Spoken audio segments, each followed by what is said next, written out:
Hello, everyone. I hope you're doing as well as can be expected under your circumstances. I'm Mrs. Sherman. Welcome to Homemakers Radio. If you're new here, please click the link in the description and go to the page on which I have posted this video, and then you may read the rest of the things that I have put there, including maybe some pictures of the manse and the surrounding areas. And I hope you get a lot done while you listen today. You can also leave a comment over there because I don't have comments on the channel. And also, there are some things I'd like to talk about today in relation to the last four videos on which I have numbered 1, 2, 3, 4, and it's all on sudden upheaval in the home or things that you're not prepared for that have caused a severe reaction in you. And it could be the loss of something, the loss of someone, or being treated treacherously, being treated horribly, suddenly out of nowhere. And as a preacher's wife of 50 years, I can tell you I have experienced it from place to place in which we've been. And every now and then you meet somebody that's not quite well balanced or something, and they can say some pretty horrible things. And then when you realize that they're not thinking straight, it can actually help you. So today I want to talk a little bit about that and your best defense in sudden upheaval in your life and in the home. And it could be anything. It could be a grown child who has turned against you and said terrible things to you out of the blue that you didn't even know they were thinking. Or it could be the death of your family members or the husband leaving out of nowhere, and that can really throw you and can make you shut down physically and mentally. So I'm just basing this on what I have observed, and I can't possibly know everybody's personal situation, but I might be able to spread a little bit of light on it. And one of the things that helped me the most in understanding this was reading books about the situation, such as I read the book Widow by Lynn Kane, and although it wasn't a very wholesome book, it was back in the 70s, and it taught me not to make sudden decisions after a loss, to wait a while, because it does make you feel such an upheaval that you just want to flee it. And she mentioned that she just went through the book and showed the mistakes she made as a widow, and that's really important. It could be observed today. I have seen many widows that make sudden decisions and sudden moves, and where their lives just ended up worse than ever because of it. You're not thinking straight when you are in a state of shock from a loss of some kind. And it could be being thrown away or treated treacherously by a member of your family. It could be a husband up and leaving out of nowhere and you didn't know, and they planned it and it sprung it on you. Anything like that. So the best defense is your health and a stable mind. And so this is why I say take a little time and go and get dressed and get fixed up, because that will help at least look like you're not deranged, not look like you've been slain. And it's very important that you do that because you might not care. But one of the books that I read that really was helpful was Barbara Johnson's book, So Stick a Geranium in Your Hat and Be Happy. And she explains how the sudden activities of one of her children who decided he didn't want to be part of the family and changed his name. And it threw her so badly that she couldn't get out of bed. And she kept a diary. I don't know how anyone in that condition could have the presence of mind to just start writing, except that for some people, it's a habit to write down their feelings and their thoughts, and many of us just never had time to, or didn't like what we read, what we went back and read, and thought, oh, I don't want anybody to read this after I'm gone, so we just didn't keep one. and But now I have my videos and the Homemakers Radio, and that will be what I leave for everyone. So the best defense right now, we'll talk about getting them back and that sort of thing later, but The best defense is health and a stable mind, and that's why you must take time to take care of yourself. And that's why I say getting dressed, because it gives you at least a look of stability. And so if you're sitting in a chair, or you're in a recliner, or you're just recumbent all the time, it's going to do something different to your thinking. You won't really be able to think straight. You'll think you're trapped in your own mind, and it will be hard for you not to feel crazy. So what you have to do is make yourself get up from the seating position and walk around. I think that's really important, especially when you start to feel the downness of the situation, and especially if it doesn't clear up right away. And so the best defense is your health, a stable mind. Take time to take care of yourself. Make sure you drink something, any kind of tea. I'm not suggesting you drink black tea or anything that you don't think is good for you, but just anything. Have a hot drink in a nice cup, and you can sit down and make a schedule for yourself and get it off your mind once in a while, because you can't have prolonged stress and thrive. So then you walk around slowly. And I have never known, and I'm talking about in your own house. That's one of the things that I've thought that might be helpful to people. I know for myself, I learned it from someone who was using it as an exercise. 3 minutes slow walk through the house and 1 minute fast walk for 3 times. It amounts to about 10 minutes. And it was for exercise. But then I discovered how good it made me feel. I could think more clearly and more quickly. And when I spoke, I wouldn't forget what I just said right in the middle of a sentence. I started to be able to remember the front of the sentence so I could finish the back of the sentence. So walk around slowly, and I've never known of a fast walk. Now, this is just from my own personal experience and experimentation. If something was bothering me, a fast walk up and down the driveway or round in the yard, I've never known it to make any terror or fear go away any faster than a slow walk. In fact, I think the slow walk was actually better.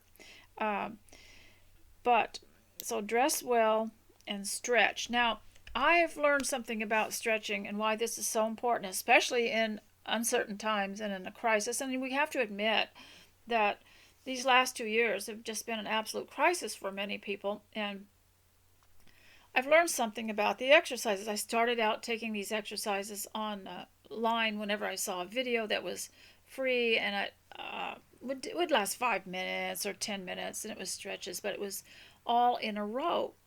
And then I discovered something that I could do. And exercises and physical therapy is changing quite a bit, and they're learning more about the body and how it works, and it's being discovered that you don't have to sit there and do things all at the same time. So what I've discovered is, as I'm walking through the house, I can lean over and touch the floor, or I can, if I'm going to get something over here, I can just stretch completely around and do that exercise that goes around like this. And if I am going to hang up something, I'll reach a little higher.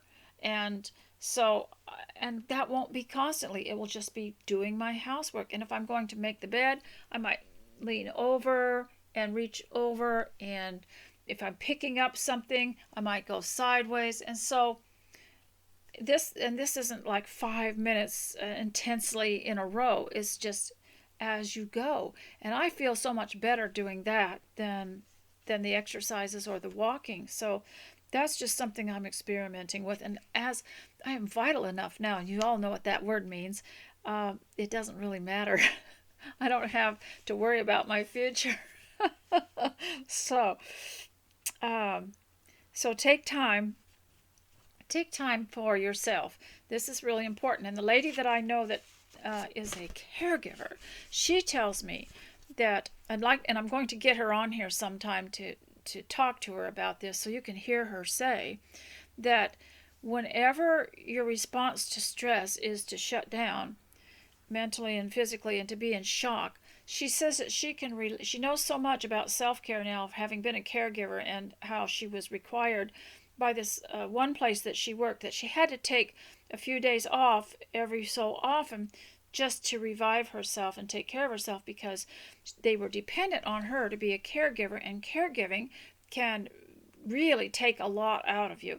And so she says whenever someone reacts that way to a problem where they feel totally uh, just stiffened up and shut down and just horrible, that she can relate it back to how much they are taking care of themselves. And I had never thought of that, because I think when we were growing up, we weren't encouraged to spend too much time in front of the mirror or in the bathtub or um, getting dressed, or just, taking care of ourselves too much, because it was considered, back in the olden days, you had to worry about what your needs were and what was the most important thing to do to survive, and not worry too much about, caring for yourself. And so it's hard for a lot of women who were born in the 1950s to care enough about themselves to stop and take care of themselves. And it's really hard to view yourself as an instrument, and a very important person in God's sight, because you have things to do for him in your home. And so the next thing that I learned this week was about fresh air and how important that was. And I will be reading out of the Jane Austen diet book about some of the things that they did. I don't know if I'll get to that chapter on fresh air, but I noticed in reading about it that it seemed that, just from what they gleaned out of her letters to her sister and other things that she wrote, that they, of that era, the Regency era, spent as much time with fresh air as with the stale house air. They loved the outdoors, in spite of the fact that they lived in a, maybe what we would call, a gloomy, cold climate like the one I'm living in right now. They had to. So lately, I have been forcing myself to go out on deck and just breathe the air, just stand outside, so that I don't have constant indoor air. It helps my thinking, it helps my emotional balance so much. Now, what will all that do? And when you have these problems that come up that you have to deal with, first of all, they'll make you able to withstand it so that you can deal with it. And it will take away, it reduces mental confusion. And one of the things I learned was that under stress, under sudden stress, eat less and cut out the sugar. I don't know exactly what that would do, but the person I was listening to said eat less, cut out the sugar and the flour products. And flour products, or anything that's got flour in it, just cut it out during that time. And so that's the one thing we've got going for us right now, is our health. And I've said this during this last 2 years of general crisis for everybody. The next thing would be housekeeping and orderliness, because it reduces mental confusion. So while you're doing your walkthrough, have a look and see, and make a plan for what you can do, a plan of action for the orderly home. So, of course, the problem is we all need to keep our houses updated as far as being orderly, just in case there is a crisis. Because just think, what if, you let maybe the bedroom go for a while and it's full of junk, and it's in these small houses, that's usually the case.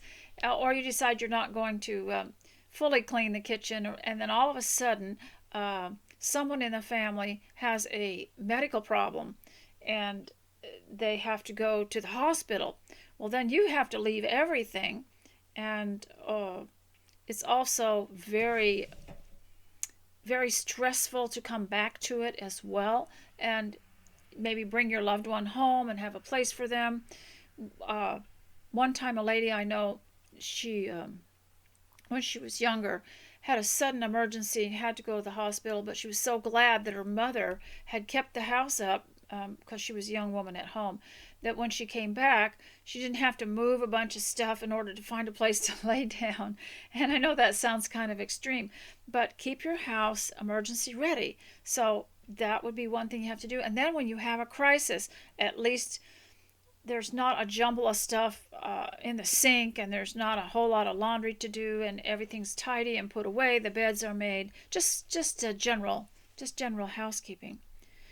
And so then, as you walk through your house, you get a plan of action of how you're going to tackle each job and how you're going to get it in order. And you will notice, a lot of people have said they noticed they started the day with a confusion, whirling thoughts, kind of craziness in their minds. But as they started at one end of the house, some people like to do that, start at one end and at the other, they noticed that it started to abate. It went away the further they got into orderliness, where they could find things and where they felt it. And I know that there's a reason why people say, the people that run these homemaking consultant type of business, make your bed, is because it really builds morale to come into a bedroom and look at a made bed. It's just a whole lot better. And so keep it orderly in case there is a sudden change in your life, a sudden upheaval, sudden trauma. It prevents a total mental slip. It helps it helps prevent worse. You probably think you haven't been through anything this bad, but if you have an orderly house. Now, if you are just now suffering from some kind of trauma or some kind of upheaval in your home, the very best therapy, while you can't do it in the interim, before you can do anything about it, sometimes you can do things to help alleviate the situation and help the person that's kind of straying or going off the deep end or causing upheaval in the home. But sometimes when that's not possible, you can go and clean up something, and that helps your mind. And I know one lady that just painted the inside of her whole house while she was waiting for someone to come home who had decided that they didn't want to be home anymore and really needed to be there. And I think it was her husband. But she decided that it wasn't unfeeling. She wasn't going to sit there too long and get, sick or have poor health. She was going to have to do something, so she just started painting because she couldn't do anything about it. And so here's another question that I had about this is I need to explain why we even care. And why not just let these people, maybe a grown child that's decided just at the spur of the moment to run off and then live a crazy life, or a husband that moves out just because he wants to. And no, it doesn't have any reason, just decides he wants to do something else. and why do we care? Why do we bother? Because we went through an era in the 1960s where the prevailing culture was saying, why should anyone care what I do? They're not living my life. Well, everybody has an effect on everybody else, because it's like throwing a pebble in the water, and the ripples go all the way out to the shore on all sides. It affects everybody, and people think they don't affect anybody, but why should we care? Because if it's someone in the family, or if it's something about the home or the house, we have invested our lives in it. We have invested so much in it. And people understand that when it comes to maybe a house that burns down. You get your investment back, you get insurance, you rebuild. People come to your aid. They want to help out, and they build it back. They make donations and everything. But if you lose someone in the family that has turned against you, there's nobody there. There's no help, and there's no support, and you can't get on Patreon and get donations. You can't get anyone to help you, and therapy is extremely expensive, and probably they're just reading their stuff out of a book and haven't experienced it themselves. And so sometimes we have invested a lot in our families. We have invested a lot in the people. And if you're a homemaker, you've done it either involuntarily, because maybe you have family that has special needs that you've looked after, and then that God brought people into your life that you didn't expect, or that's kind of like involuntarily. But then also maybe voluntarily have done beyond the call of duty, beyond what is required or necessary, and you've done it yourself. You haven't outsourced yourself. You haven't outsourced every single thing that a woman can do in her home, and really have done everything and didn't expect any kind of reward except the love that you poured into them. You hoped that you would have a reciprocal family, or a stable home where you all were loyal to one another because you showed them love and loyalty, and this was going to be your support group later on, and you supported them and they supported you. And when it didn't work that way, because some of them were too immature to understand it, it can really send a woman into a crisis. And what I mean by crisis is that it can shut down everything, shut down their body, shut down their mind, until they don't know where to go and what to do. And that's why I say don't make any strange decisions. So signs of someone's changing attitude. One sign of someone in the home who has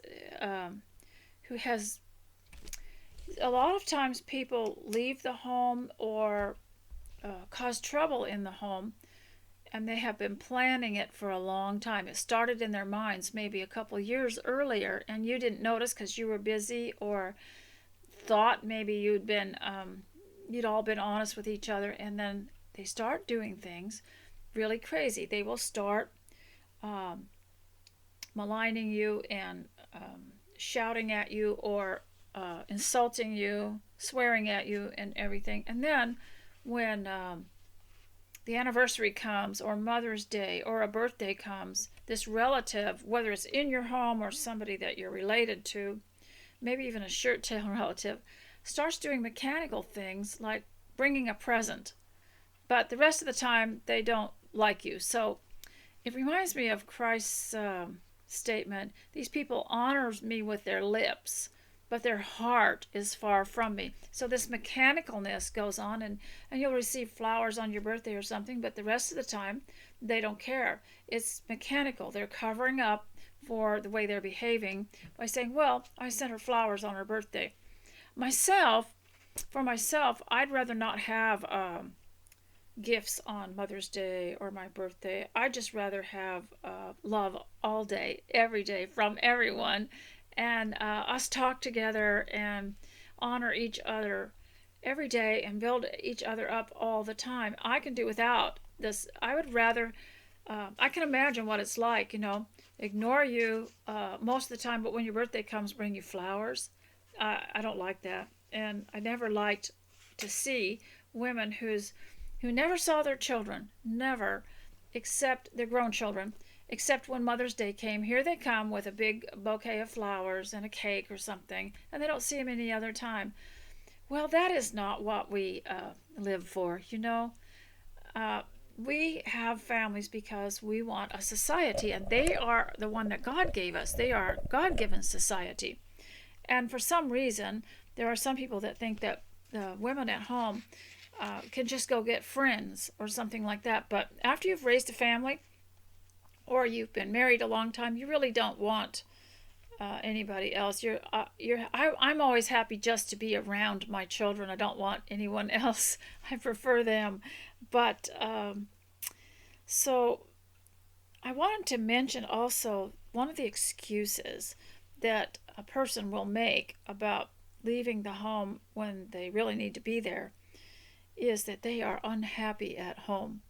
Well, the Bible says, happy is the man that gets wisdom and understanding and knowledge and good judgment. Happy is he.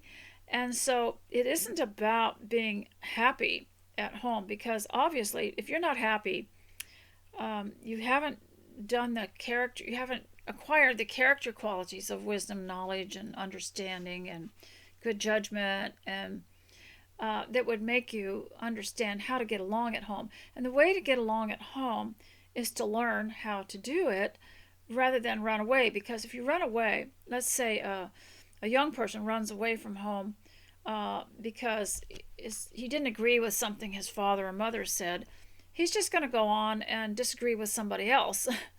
And it never gets solved. But that's the whole purpose of being at home, is because you learn how to start your next family, getting married and having children. That you learn this from your own family, and then you move on to your own family.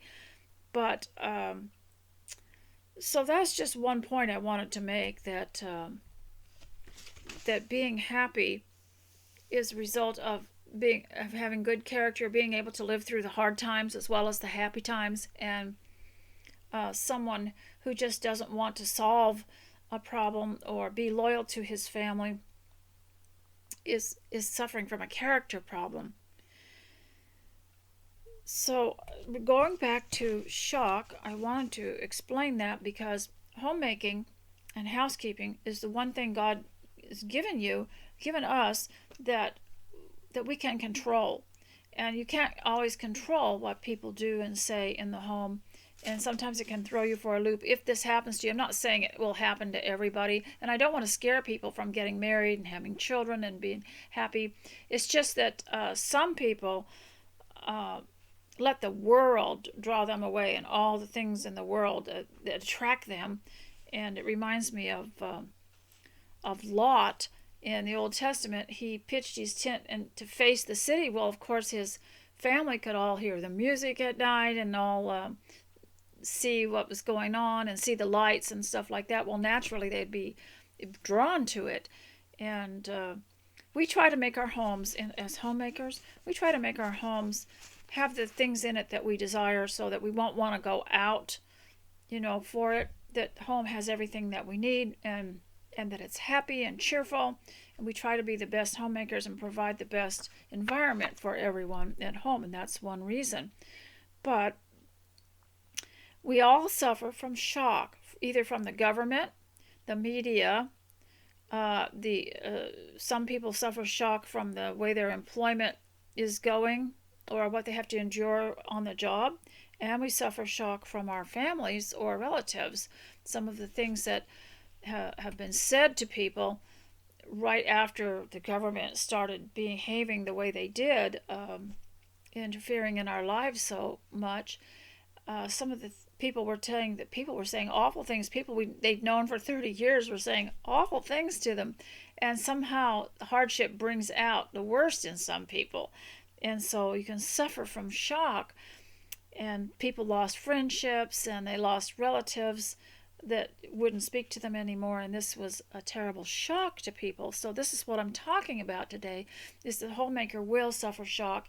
And somehow the women at home are not respected, because there's a culture around us, a prevailing culture, that only appreciates people if they have a career, and if this career is something that has value to them, and they don't recognize her role in the home. And yet you could go stay at an inn, one of these historical homes where the family has turned it into an inn, and they have a bed and breakfast or whatever it's called, and you'd respect that couple and that family and their kids, because they're providing hotel type service to people, and yet it's the same thing as the home.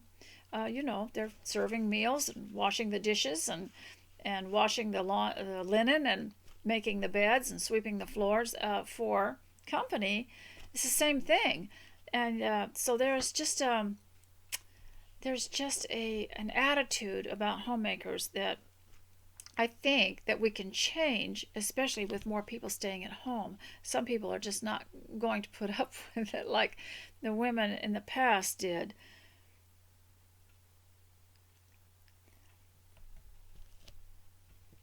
So make sure that you know that these people that are causing upheaval in the home, they are also in a state of uncertainty in their own mind. They're not thinking straight. Try to remember that and don't argue with them, because if you argue with them too much, they're not going to answer logically, because they're not in the right state of mind. There's something in the way they are.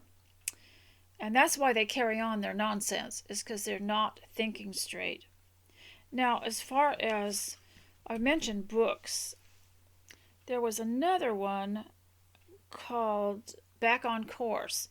That was done, I believe, in the 1990s. I'm not sure. But it was by Patty and Gavin MacLeod, and he was an actor on The Love Boat.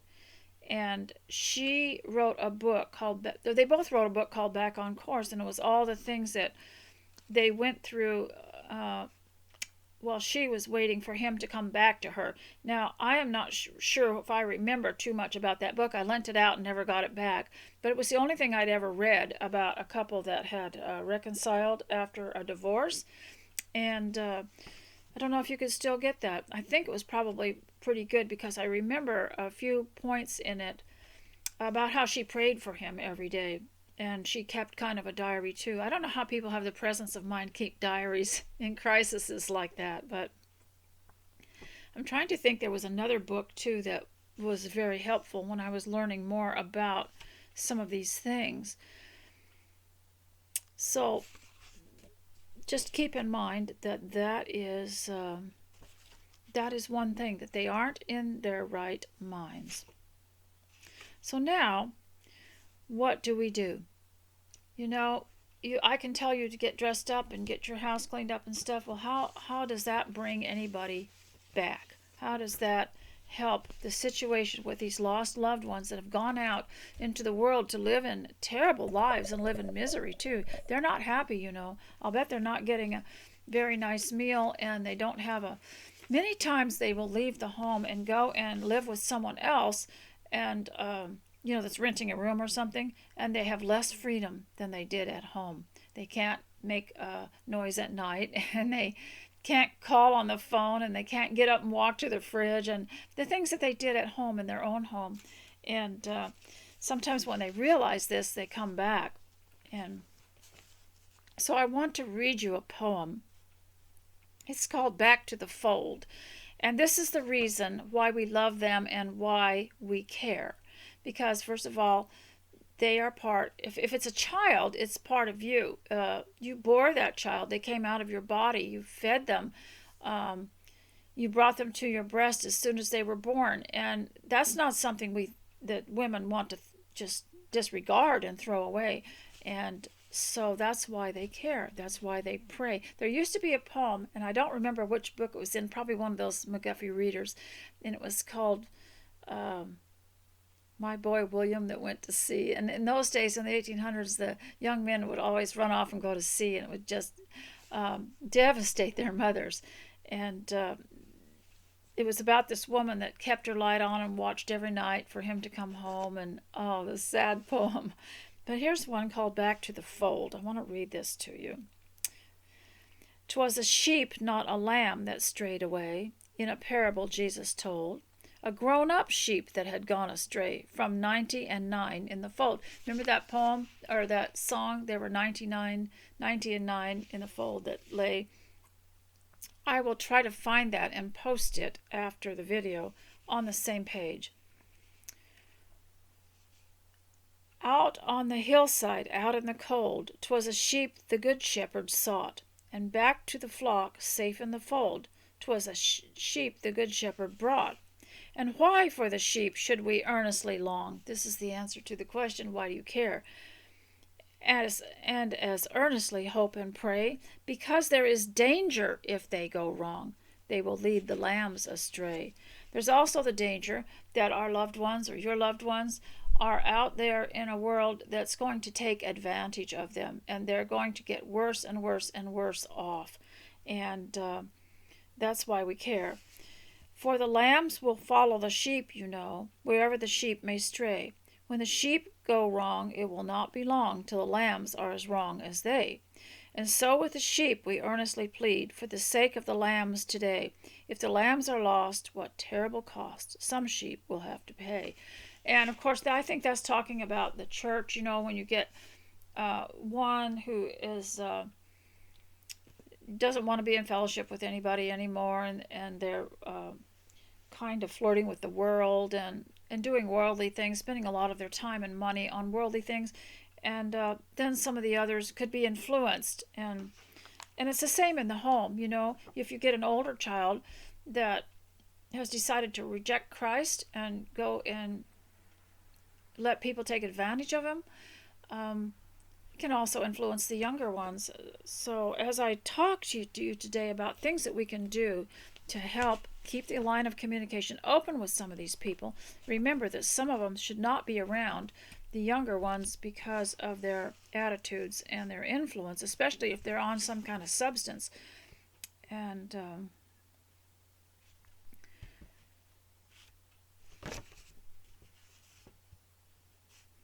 so what can we do for them? First of all, I want to say that for those of you who have read Barbara Johnson, I think there was a time she wrote in that book, in one of her diaries, that she was, after a certain amount of time, she took note that like a month or so, she said she was able to read something and know what she was reading. And she was able to breathe and realize that she was breathing, to feel the sunshine on her, and to enjoy some small thing that gave her comfort. Because you go through, I've heard people tell me this, you go through a time when you can't see or hear or appreciate. Your mind is only on this one thing, and the little things that God's put in your life for you to enjoy, you don't even care about them. So what can we do for them to get them out of the problem that they've gotten themselves in, or some kind of stress that's come into the home? And I like to look back on the last 2 years that the government stuck everybody in their home, and what all they did. Well, a lot of people did pretty well because they decided that they would just kick back and be happy and learn how to cook and learn how to do things, and they started their own business at home. And in a way, that's probably something we could do. We could say to ourselves, or you could say to yourself, I am going to have to thrive so that if this person ever comes back, they will need me. They will need me to be strong, and they will need me to be stable. So what you have to do, let me just see what I put here for. And that is, first of all,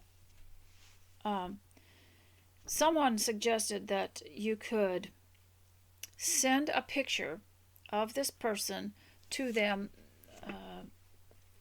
on their text or email, or whatever they will do to, if it's just a letter, whatever they would be receptive to. Some people don't want to talk or have anything to do. They get mad and they just want to chuck the whole family, and they don't want any communication. But when you send them a picture of everybody, and maybe they've missed a birthday and you had a birthday party for them, and send a picture, wish them happy birthday, offer to meet them somewhere so you can give them their present, and you will notice how happy they are to see you. So you will notice that they really are, you really never can give up your own family. For a while they might think they can. So you need to be thankful for them and tell them why you're thankful for them and what you like about them and how glad you were when they came into your life. And remember that, because they will maybe click back in their minds to something good. Now, these are just from various people, and I'm not sure that it would work with everyone, but everything's worth a try. Get out there. I don't know if people keep albums and the memory boxes and the things, from their past, like we scrapbooked each of the children with things in them that were theirs, things that they did, and pictures of them and as they were growing up. Get those books out, and you can meet with them, show them, so they can be reminded who they are, where they come from, and how valuable that is. the God-given family. They are not thinking straight. So you could write, if they will let you, if they will be receptive to it, you can also write nice letters to them. And you need to do what you can to reduce their arrogance. And I will tell you something about arrogance in a person that has disturbed the home. Maybe it's a husband that has left the home, but he's become very arrogant. He thinks he's better than everybody else, and the family's just not good enough for him, and he's looking for something better. And the problem is that they're always arrogant when they're leaving the place that God put them and leaving their responsibility. They're always very arrogant because arrogance covers up their ignorance and also intimidates people around them, so that the people around them that they are being arrogant towards become self-doubting. Oh dear, what could we do? What could we have done? What did we do wrong? And sometimes you have to, by reading Gavin and Patty McLeod's book back on course, I'm talking about marriage, of course, you can see that the prayers for these people are the most important thing. In fact, I read about a lady who had been praying for her husband because he just walked off one day, and it devastated her. She had no idea where he was, but she'd pray for him every day. And one day he called her up and he said, "Have you been praying for me?" And she says, "Oh yes, all the time, every day, several times." And he said, "Well, I don't want you to pray for me anymore because I don't want to come back." So I think it does have an effect on people. I think they feel a little buzz in their ear or their mind when someone prays for them.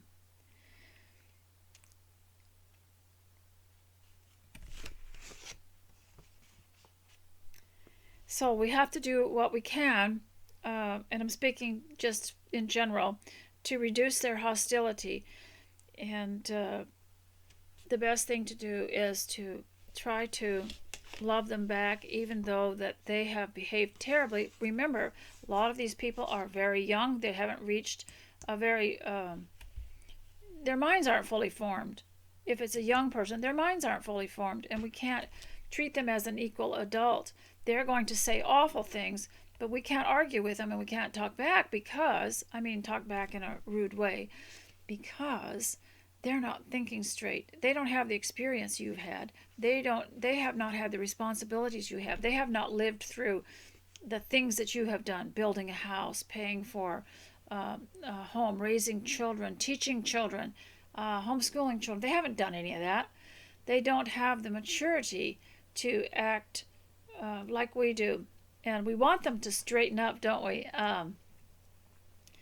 Every now and then I'll tell one of my grandchildren, well, if you ever go off the deep end, I'll be right there telling you to straighten up.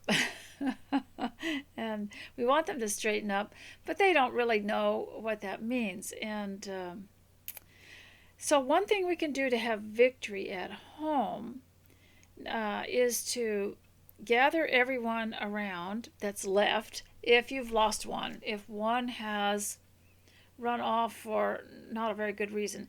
Now, we understand when the young people get married and they have their own homes. I'm not talking about that. I'm talking about sudden departures that don't make any sense.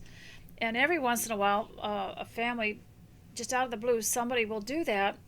Now, it seems like I'm focusing on that. Don't get the impression that everybody is having this problem, because there are 10 times as many that stay and are stable and are honoring to one another at home.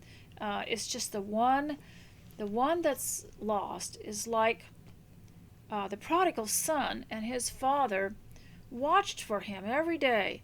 I can just imagine him working, and maybe he was a carpenter and he was using the saw, and he'd look down the road, and watched for him, and then ran out to greet him, and then brought him in for a big feast. Well, the one that stayed, he wasn't even in the story, except that he said, "All this time I've been faithful to you, and I've been home, and I've been working, and I've been helping, and been responsible, and you never made a feast for me." And the father said, "Yes, but this one was lost, and now he is found." And that was just an example of the night, like the sheep, the lost sheep, and Christ, people coming back to the Lord, how happy the father is. And so don't get the impression that the focus is only on once in a while one family will have one person or two people out of a large family, and the ones that stay are quiet and they never get talked about at all. But the one who is gone is the one everyone's focusing on.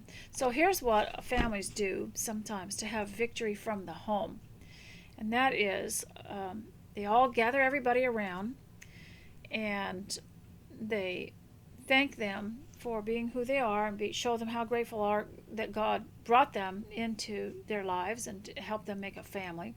And they make a plan and they make a strategy and they get ideas from everybody in the family. How can we do? How can we bring our loved one back home? He is so missed and he's so misled. And they all have wonderful ideas. And so one family I know decided they were going to go and meet their loved one who had gone away and I guess was living in some very, very sad and poor conditions, to go and take lunch to him once a week. And they could just eat it outside somewhere, some neutral place. And they noticed how relieved he was when they came, how happy he was to see them. So they knew that he was coming to a realization that his family was very, very important and very dear to him. And eventually he did come home. But they decided that would be part of their strategy. Plus, they listed who would be talking to him that day so that they wouldn't all be talking to him at once. They'd say Monday is your day, Tuesday is your day, and they would either talk or email or text or go visit him, and so that it wouldn't be everybody and that wouldn't wear out everyone in the family with worry. So everybody would take their turn. And then they also worked out a plan for prayer. And they would pray, but also they worked on self-care, because if you've had any kind of stress like that in your family, you need a day off. Everybody needs a day off from it sometimes, while the others are keeping watch. And so they worked out a plan for mother to just have a complete day off from it and from the stress of it, and that she would do things for herself and take care of herself and be quiet and have a little bit of maybe reading that she enjoyed, or watching a little movie at home, anything like that, or going out doing shopping that she needed to do. And so everyone took a day off. This was a large family, though, that they could probably have their own caregiver community because they all chipped in. And the father brought them all together the day that he learned that one of the children had run off into some really dire circumstances that were worse than anything. He brought them all together. He gathered them close into the living room, and he said, we're going to just group together real close now, and we're going to have to keep in constant communication. If you hear anything, tell us all. We'll tell you what we hear. We'll keep each other updated, and we're going to pray, and we're going to batten down the hatches, and we are going to make sure that none of you are going to get lost like this, and we care about you, and we want you to be watchful for one another, and we will all watch for the lost one. And the prayers, so at night they increased their prayer life at night, so that the children that understood what was going on could go to bed and actually sleep rather than being troubled or having bad dreams. They'd make sure that at night they all had prayers, and after they'd prayed for this loved one, they thanked God for answering the prayer. And then they all woke up and said they felt so much better and so much more confident the next day. So an evening prayer and singing and a discussion and is very, very reassuring. And then he warned his family. They learned a lot from it, and so he warned his family of the lures from the home that would destroy them.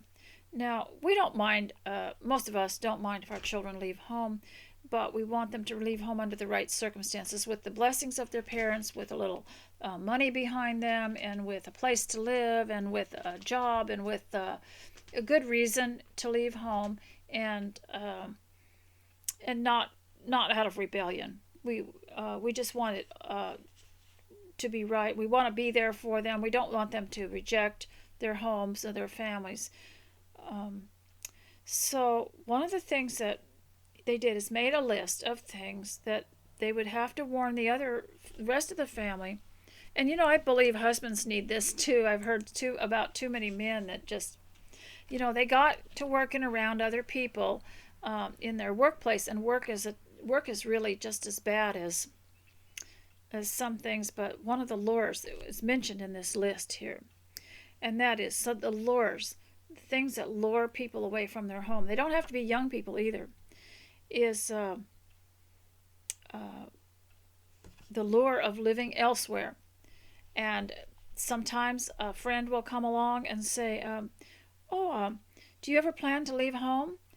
And they'll say yes. And they'll say, well, if you ever do, I have an apartment that you can share with me. Well, of course, you know what they're after. They're after someone's money to help them pay.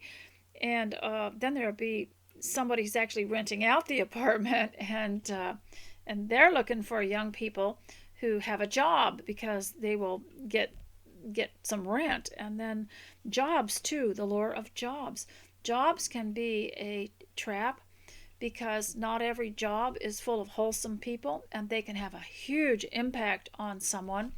And even a grown man can get lured by the jobs, because after there's talk at work all the time that's unwholesome and rebellious, and the jobs have a constant barrage of noise and music with messages in it that isn't about stability, that's for sure. And then that's the thing, jobs. And once the young person gets the job, there's someone waiting to provide housing for them. They're going to get some of his money. Then, of course, they want him to have a car. So somebody's going to come along and sell him a car. And especially when he thinks, well, he's on his own, he's going to have a car. Well, then they're going to have the job and the money going straight to the car and the rent, and they will get nowhere. And that's one reason why a lot of people have said, if you're young, stay home, and get your job in the area that you live in, and stay home, so that you've got something to start out with when you get married, so that not all your money is taken up on renting someone else's place. That's just money wasted. Stay home, save your money, and leave with a good relationship with your family. And then the other thing that is a big lure is land schemes. We need to warn our children about land schemes, because once they get a job, okay, there's people at work thinking, he's got a salary. They know what his salary is. I'm going to sell him my old car. I'm going to tell him about a place for rent that my aunt has. And then I'm going to tell him about this land that I'm going to buy, and I need a partner to buy this land with me. Or there's also just the land scheme that goes on, and that is so much down and so much a month, and you can get this land, and no one ever gets it because they can never pay it off, and then so they just sell it again and again and again. And I know one area of my state that is a total land scheme. There's always land for sale in that area, because of this schemy way that things are sold. And so but the young people is vulnerable to this. So you need to gather them around and warn them about the lures. Okay, once you get away from home, here's what's going to happen. And then you're going to get lonely. So what are you going to do? Well, you're going to maybe look for a church. But then you'll find the church you found that's not like the one at home, and it's slightly different, and they're very ritualistic, and they're very organized, and this is what you need, is some kind of structure in your life, and so you get yourself into a religion that is rather controlling, and so then there's another lure that you need to warn your kids about. and that is the military. Okay, a young man or a young woman has a job. Someone has a car they want to sell them. Someone has a room they want to rent them. And someone has land they want to sell them. Well, now, and then someone knows a good church they can go to if they're lonely, which is always happens. You're always lonely when you leave home. Um, and so that adds to that religious organization. Plus, they will tithe the young person to death. And then there's somebody that's been in the military and is out now, and he can automatically recruit, get lots of money for recruiting someone else. So they'll say, "Oh, you're out of money. You're always broke." Well, I found that the military helped me, and you go in the military, you get this benefit, you get that paid for, and this paid. You get all this training and electronics. You get all this training, all this stuff.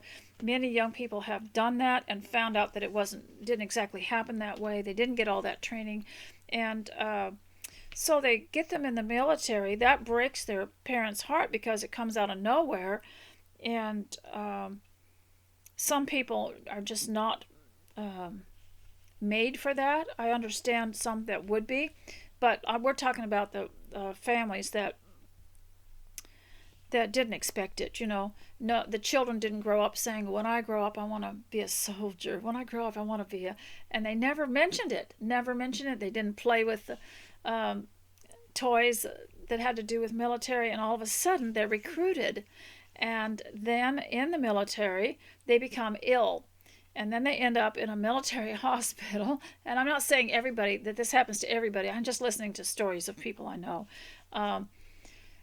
because I don't know, maybe their health is run down or something like that from moving away from home. But there's just so much out there, and you could probably leave a comment and write it all in, and I'm sure a lot of you will write in and say, "Oh, I got a car when I was young and it was just wonderful." But I am just talking about maybe the occasional person that leaves home, and even a husband that walks out on his family. He goes through all this too. There's somebody out there wanting to rent him a place. There's somebody out there that wants him in a land scheme so that he can make money later on, and maybe pay for his family much more. Or there's just all kinds of MLM businesses, everything that is designed to suck this young person dry. Now, they don't go after these cults, and religions don't go after people that are sitting on the sidewalk homeless with no job. They don't go after anybody for a land scheme or a car or to rent a place. They don't go, even the religions, they don't go and pick these people up. They go and find a young man or a young woman that has a job. And then from there, they use them to death. And finally, just to get some relief, some of them get sick and have to quit their job and go home. And so I'm rambling a lot because I'm just taking, I don't know a particular story, but I'm just taking a bit of what I have over the years discussed with people, especially the homeschool people, because they are more watchful for their children. They're very watchful for their children. They've invested a lot and they care everything about them. They care about their future. And so get a plan of action for that. Gather your children around while they're young, and tell them of all the traps in life that go on. But even while they're still home, someone, if they have a job and they are still home, somebody at work is going to sell them a car or persuade them to get into an apartment and get away from home, because you'll be like closer to work or something like that.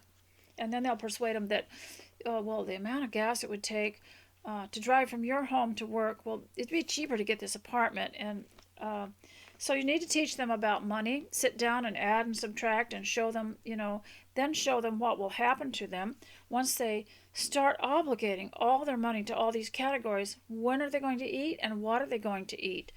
And one woman said that her son was persuaded by somebody at work to go and get an apartment and get a car. And she said they finally he was busy all the time because he had to take on a second job for some reason. And when they finally got to meet him at lunch somewhere, he just looked terrible. He was thin, his clothes weren't clean, he didn't even have time to wash his clothes. And so they offered to, wash his clothes and to help him out. Eventually, he did come back home, and they started to do it the right way so that he could build up his money and build up his confidence and not think about what the world was telling him to do. I wanted to read you a little poem that I grew up with. We had a book called the Family Poetry Book, great big thick one, and it was in the 1950s. And I don't know who put it together, but I tried to find it one time, and I think I got a facsimile of it. Might not be exactly the same. And my mother read this to us several times, and I just loved it because of the way she laughed about it and talked about it. She wouldn't just read us a poem; she would give us examples. And so this is it. I forget what it's called. It had a witty name. I'll try to remember to post this on the place where I'm embedding this video. He drew a circle that shut me out, heretic, rebel, a thing to flout. But love and I had the wit to win. We drew a circle and took him in. I will put that in about, this is why I'm saying what we can do and you can do for those who have left or are living in confusion or are hostile to the family for just out of the blue, no reason, and just been very hurtful. We drew a circle and brought him in, and that's why I say keep communication open because they're just not thinking right. And the important thing is get everybody back under one roof if they're not a real bad influence, because you can't really work with them if they are out there all the time. So try to get everybody, whatever it takes to get them under one roof, make them comfortable and bring them back, and know that you love them. If they do come home, if they say, "Oh, I'm coming to see you," run to greet them, have a banquet ready, and do your best to show them how happy you are and how nice your home is. And once they come in, they'll feel it again. It will click back. It will make their minds click back into reality. Now, I wanted to read you something about Ruth because this is interesting. That just occurred to me the other day that when Ruth lost her husband, she didn't go to anyone. She didn't go to the priest, and she didn't go to a state leader, or she didn't go to get any help from a group or anything like that. She went to the one that she loved, who was the closest relative. And that's what we want our families to do, to go to their nearest and closest relatives. And one of the things that Naomi had said to her was, I need to find you a home and where you will be cared for. And I just thought that was interesting. She didn't say, I need to find you a job. I need to find you a horse and buggy. I need to find you some more self-esteem. I need to find you. She said, I need to find you a home where you will be cared for. And I believe that's in the first chapter of the book of Ruth. And so if you want to take some time and read the book of Ruth, that is very significant. It hadn't occurred to me before. People focus on different things sometimes, but it just occurred to me recently that Ruth, her mother-in-law, she stayed with her mother-in-law because that's the one that she was the closest to. It was her closest relative. She had no others. And this is the point. She didn't have to go and reinvent herself or anything. She still needed a husband, and her mother-in-law said, I need to find a home where you will be cared for. And I thought that was interesting because I think a lot of people think that once they've had a sudden trauma, which Ruth would have had, because she lost her husband, Ruth would have had sudden trauma, and the tendency is to just run off and and forget and start a new life and just put it all behind you. But she stayed with her mother-in-law, who of course had lost a son, and they both set about to get her a home where she would be cared for. Now, the other thing I want to read to you is from, I said I would read about fresh air, but today I'm going to just read a little bit from Brian Kozlowski's book, The Jane Austen Diet. And it's the chapter Health and Happiness, the Mind-Body Connection. And the reason I'm reading this is because of the trauma of home life, or maybe being shut down, having lost your ability to interact with people. You know, you don't have to lose someone to go through trauma. What the government has done to people over these last 2 years is terrible trauma. And that's why people discovered, I think, that the mind-body connection was so important. The exercise videos increased, and the exercise, most people had gotten more interested in physical fitness and in health and many other things that you could do at home increased. So you don't have to lose someone. You don't have to have someone suddenly leave home for no reason to have some kind of trauma in your family.